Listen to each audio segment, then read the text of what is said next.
Hello and welcome to the Farming Week, the podcast from Agriland keeping you up to date with all the latest in Irish agriculture.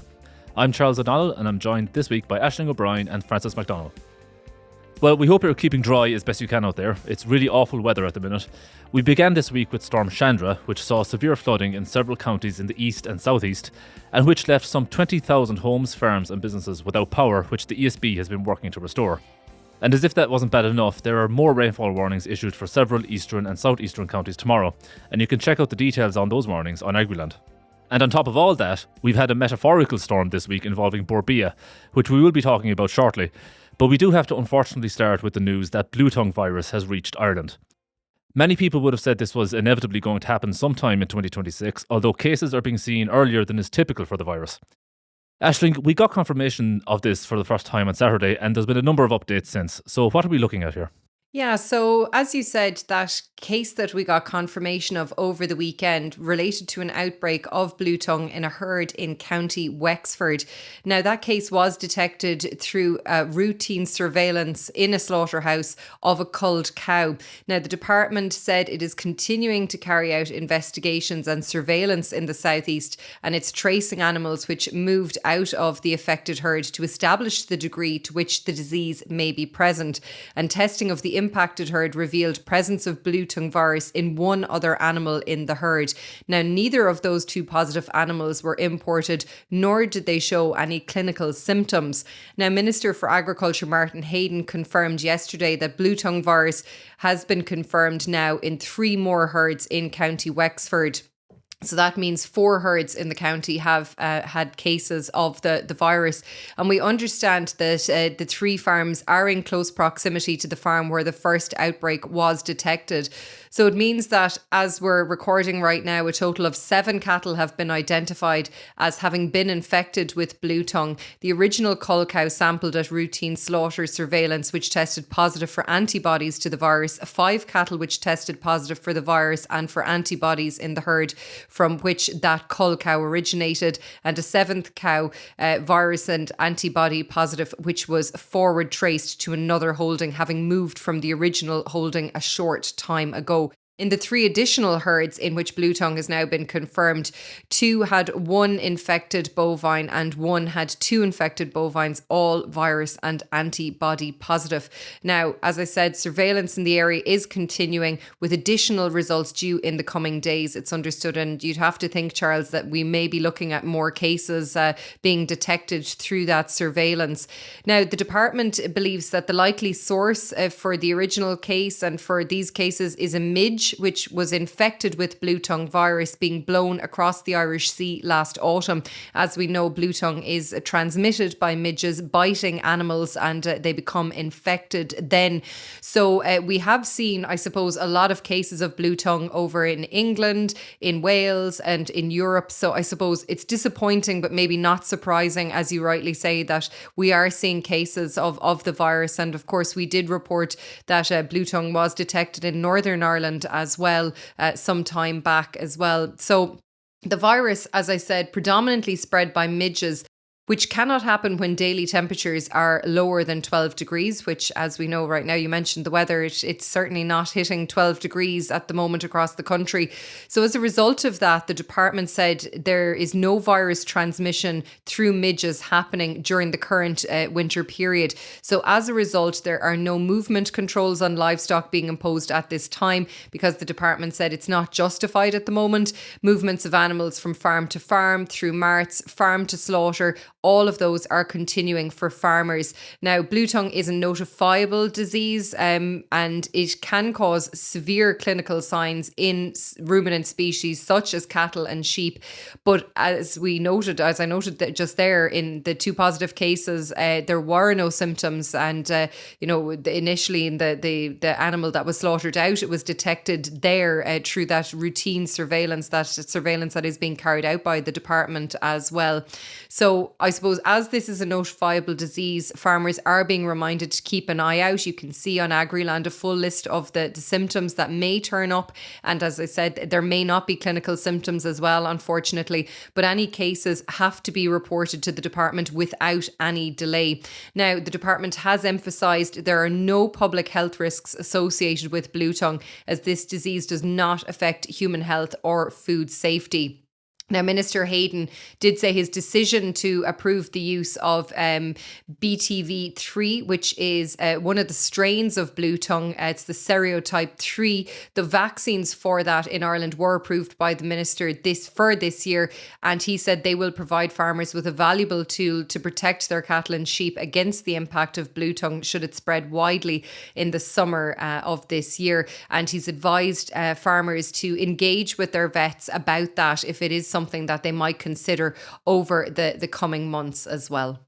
And this obviously is going to have an impact on trade, Aisling. Can you tell us about that? Yeah, so as I said earlier, the department have said there's no food safety concerns when it comes to Bluetongue, but there are implications when it comes to trade, Charles, particularly when it comes to live animals. And the department has confirmed that movements of livestock to Northern Ireland and Britain are not allowed other than directly for slaughter. And the department has said that for Northern Ireland and Britain, BTV3 vaccines do not have an established duration of immunity, so therefore they cannot be used as a basis for certification at the moment. Now, the department is engaging with their relevant authorities, the Department of Agriculture in Northern Ireland and the Department of Environment, Food and Rural Affairs, DEFRA, over in England. But currently the export certs cannot be signed. Now, depending on the destination, the livestock trade with other EU member states may be subject to strict additional measures such as additional quarantine, PCR testing, vaccination against the disease, or set animal age limits. And that does really depend on where you are planning to send animals to. And we do know that the department has confirmed there was no conditions relating to calves, to animals under 90 days of age, relating to Bluetongue serotype 3, that's BTV3, for the calf trade with the Netherlands, France and Spain, which obviously is important given the time of year that we're approaching now, the spring calving season. So for exporters, that is something to note as well. Now, beyond Europe, the so-called third countries, every country can set its own requirements, I suppose, similar to the European Union as well when it comes to trade certificates. But one of the probably most key markets that are impacted by this is the exports of beef over to China, Charles, because they've now been stopped again due to the detection of Bluetongue here, because that is part of the trade arrangements between Ireland and China. And the Department of Agriculture has confirmed that under the protocol governing the trade between Ireland and China, it is required to notify the competent authorities in China of an outbreak of certain diseases, including Bluetongue, and that the relevant Chinese authority, which is the General Administration of Customs China, has been notified. And now that authority has subsequently informed the department that it has suspended the acceptance of beef exported from Ireland effective from January 27th, which was Tuesday. Now, the department are going to continue to engage with the Chinese authorities with a review to resolving the suspension in a timely manner. But as we know previously, Charles, we only reported in recent weeks how the Chinese market had reopened for Irish beef exports following an atypical case of BSE. And it had been closed, in early October 2024, and we only got it reopened there about 2 weeks ago, I think. So this can take time. But I do believe that the department are saying that they are engaging strongly with the authorities on the ground. But it is a shame that I suppose a market that had only just reopened has now been closed to Irish beef exports. Well, we'll no doubt be talking about Bluetongue in future podcasts, and you can stay up to date on the issue by staying tuned to Agriland. And if you want to hear some expert views on Bluetongue, Agriland spoke to Deputy Chief Veterinary Officer at the Department of Agriculture, Dr. O'Brien, and you can hear that interview on our sister podcast, Agri Focus, which is now available. But we'll move on now and talk about an issue that's been ongoing for about 2 weeks now, and that's the controversy surrounding the chair of Bord Bia, Larry Murran. We spoke about this on last week's podcast, so just to refresh your memory, farmer organisations and several politicians have expressed anger over the fact that Larry Murren's company, Dawn Farm Foods, sources some beef from Brazil, with farm organisations claiming this clashes with his role as Bord Bia chair. In fact, there have been calls from several quarters for Murren to resign or be removed. And that anger does not seem to be abating this week, Aisling. No, Charles, definitely not. I suppose it's fair to say, if anything, things have ramped up this week, and a lot has happened since that Bord Bia board meeting that was held last Thursday, where farm organisations called for Larry Murren to resign. He remains in place as the chair of Bord Bia. Now, we did see since that meeting, quality assurance meetings were called off.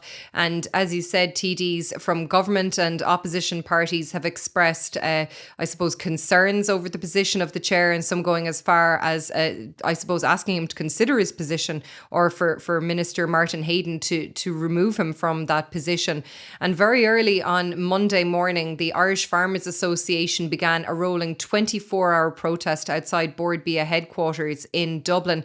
IFA members from across the country have joined in the protest, which is being run on a rota system. And given the weather this week, Charles, that was no easy task. I mean, we did have Storm Chandra to come contest with as well. Lots of strong winds and heavy rain in the capital, greeting farmers for that protest. And in recent days, we did see farmers bringing tractors as well, and they've been parked up outside Bord Bia offices. And as we're recording right now, IFA members are driving tractors, trailers and slurry tankers into Dublin city centre to park up outside the gates of the Dáil. And the IFA claims that it will not move from outside Bord Bia headquarters until Larry Murren has resigned or is removed as the chair of the Irish Food Board. So yesterday, IFA President Francie Gorman confirmed that he had responded to correspondence that he had received from Minister Martin Hayden on Monday evening. The minister had encouraged IFA to take up an offer from the chair of Bord Bia to attend an IFA council meeting to give a briefing on his company Dawn Farm Foods' usage of Brazilian beef. But as you'll hear from this video posted to the IFA X account, that offer was declined. Have a listen. To be clear, our position remains unchanged. The chairman of the board has to be removed.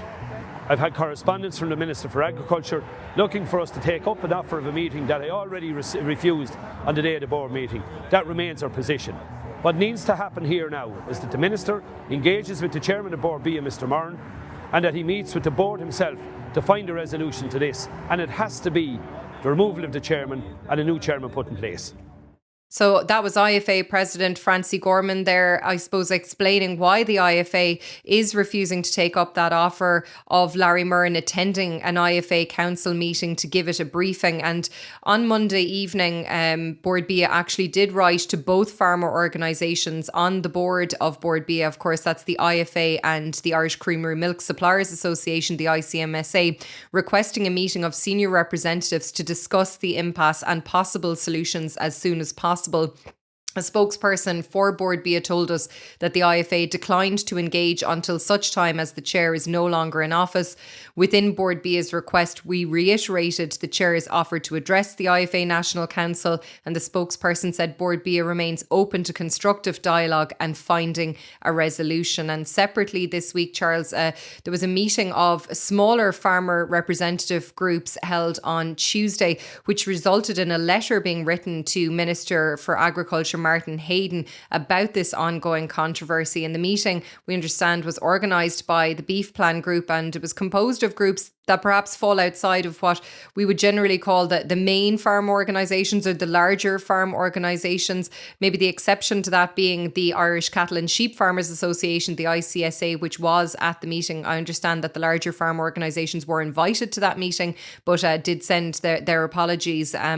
And the letter that was produced following this meeting, which I understand the ICSA didn't sign, it calls not only for the resignation or removal of Larry Murren as chair of Bord Bia, but also that the structure and composition of the entire board of Bord Bia has to change as well. Well, one person who seems less than impressed about the way farm organisations are approaching this matter is the Minister, Martin Hayden.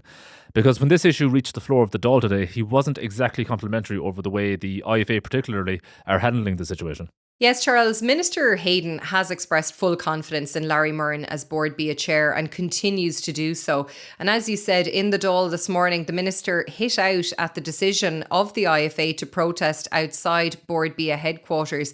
And the controversy was raised by Sinn Féin spokesperson on agriculture, Martin Kenny.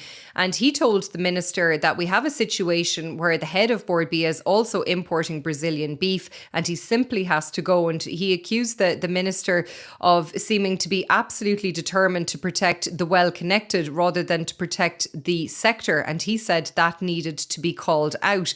Now, Minister Hayden said that there needs to be a proper debate and an explanation on this matter. And he pointed to the integrated nature of global trade deals, adding that there's a complete lack of perspective in this debate.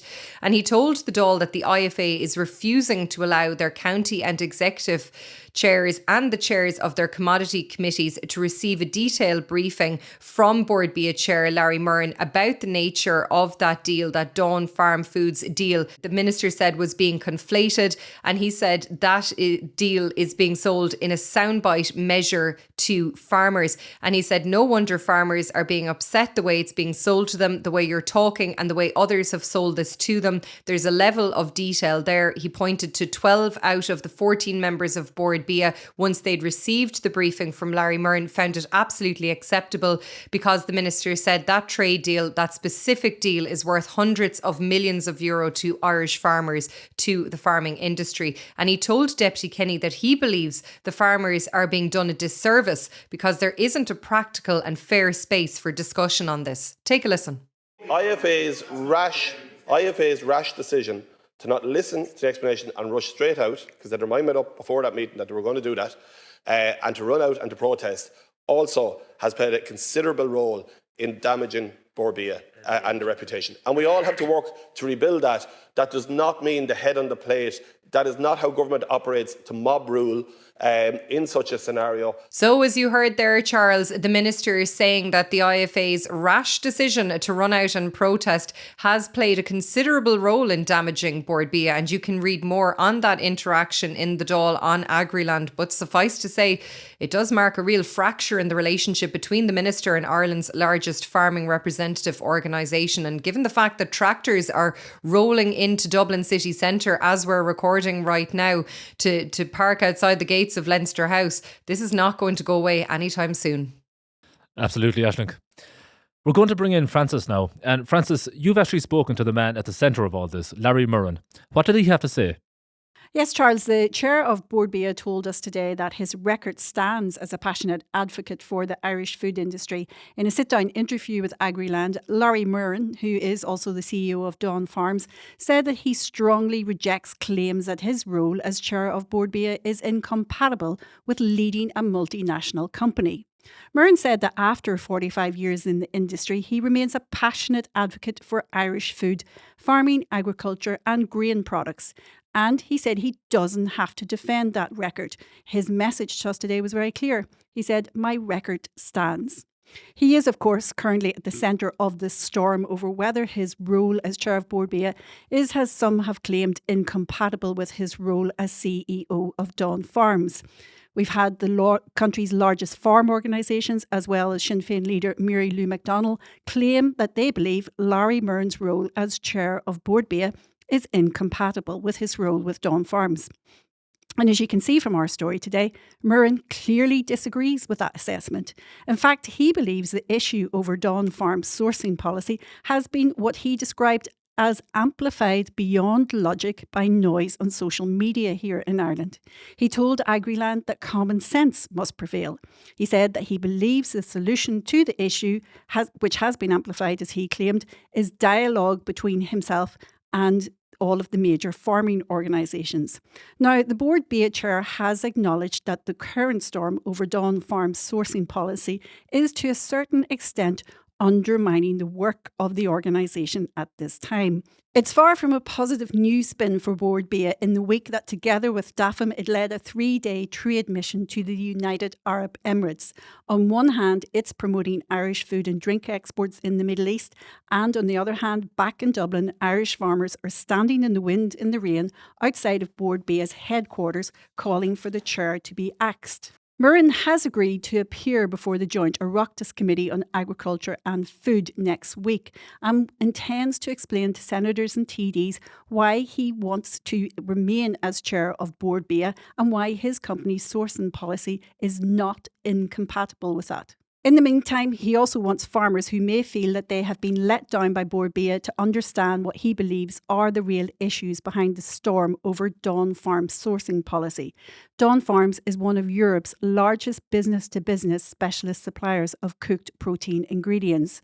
Murren said that supply chain security and contingency has become the number one item for most food brands, especially over the last 5 years. And according to Murren, that's really what Dawn Farms' sourcing policy is all about. And just as a complete aside, Charles, I don't know if you're familiar with the little Bord Bia Origin Green pin. As you know, Origin Green is Ireland's pioneering food and drink sustainability programme, which is spearheaded by Bord Bia. But I noticed this morning at the interview when we were chatting to Larry Murren that he was proudly wearing his Bord Bia Origin Green pin. So if anyone's looking for a sign about his future intentions, I think that could be it. Thanks for that, Francis.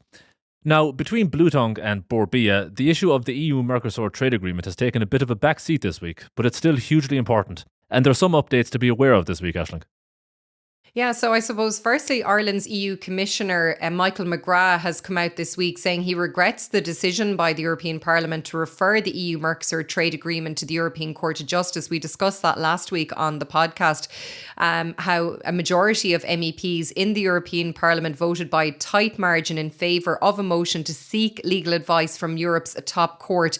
And that court is being asked to consider if the two aspects of the Mercosur trade deal are compliant with the treaties of the EU. So this effectively delays the formal ratification of the deal until the legal advice is provided. Some sources saying that could take up to 2 years. And Commissioner McGrath this week said the Mercosur agreement is in the interests of Ireland and the EU, particularly at a time of geopolitical uncertainty. He said he respected but regretted the decision of the Parliament to send the agreement to the Court of Justice because he said the Commission believes that these questions of compliance, such as trade agreements with EU treaties, have already been considered and dealt with.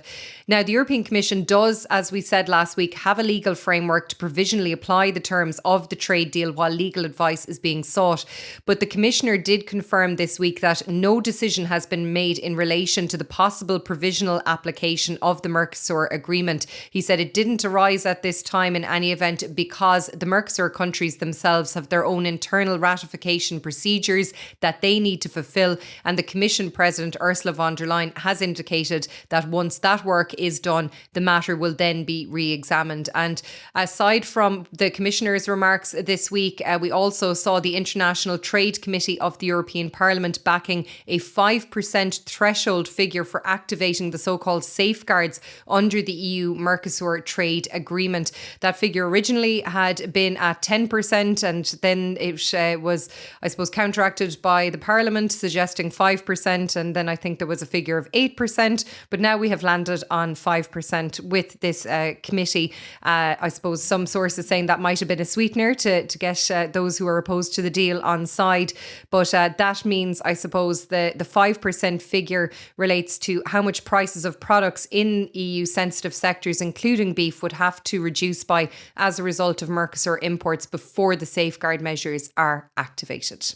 There was also another trade development this week on an EU level with the conclusion of negotiations on a trade deal with India. So, Aisling, do we know what this trade deal would mean for agri-food products? So, Charles, back in 2024, EU agri-food exports to India amounted to €1.3 billion or 0.6% of the EU's total agri-food exports. Now, this new agreement removes or reduces often prohibitive Indian tariffs on EU exports of agri-food products, opening what the EU Commission says is a massive market to European farmers.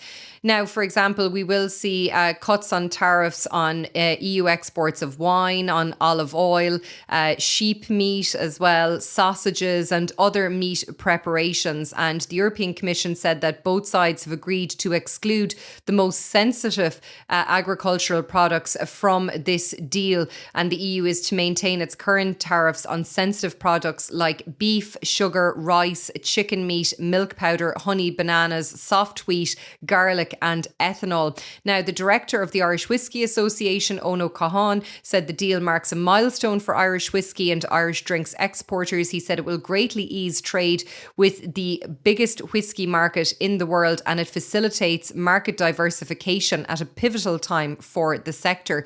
But not all good news. The director of Dairy Industry Ireland, Conor Mulvihill, said that the IBEC Group is naturally disappointed that there will be no improved access for dairy products to India under this trade deal. And he pointed to existing high Indian tariffs on cheese, powders and dairy-based nutritional products, which will remain unchanged. But he did add that DII remains positive about the longer-term opportunity that deeper engagement with India presents, despite the lack of gains for dairy in this deal.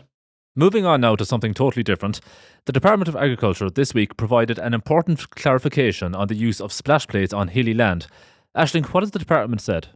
Yes, Charles, we've reported last November here on Agriland that a proposal had been put forward to allow farmers to spread slurry using a splash plate on hilly ground. As we know, since the 1st of January last year, more farmers were prohibited from using splash plates to spread slurry on their farms under the Good Agricultural Practice for Protection of Waters, or GAP regulations, which of course give effect to Ireland's Nitrates Action Programme. But farmers had raised concerns about the health and safety risk posed by enforcing the use of heavier, low-emission slurry spreading equipment when spreading slurry on hilly areas. And they said it risked accidents and, I suppose, tractors toppling over with the excess weight when it came to hilly ground.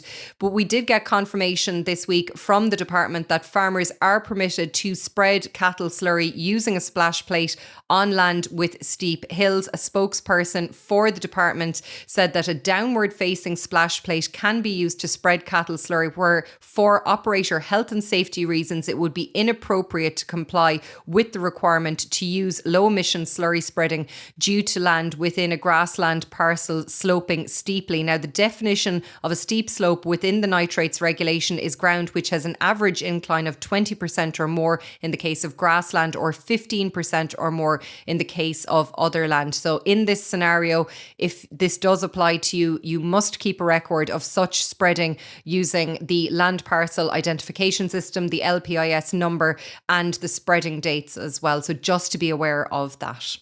Now, finally this week, it's that time of year when the government publishes the list of destinations for ministers for St. Patrick's Day trips around the world. So Aisling, where are the ministers at the Department of Agriculture off to?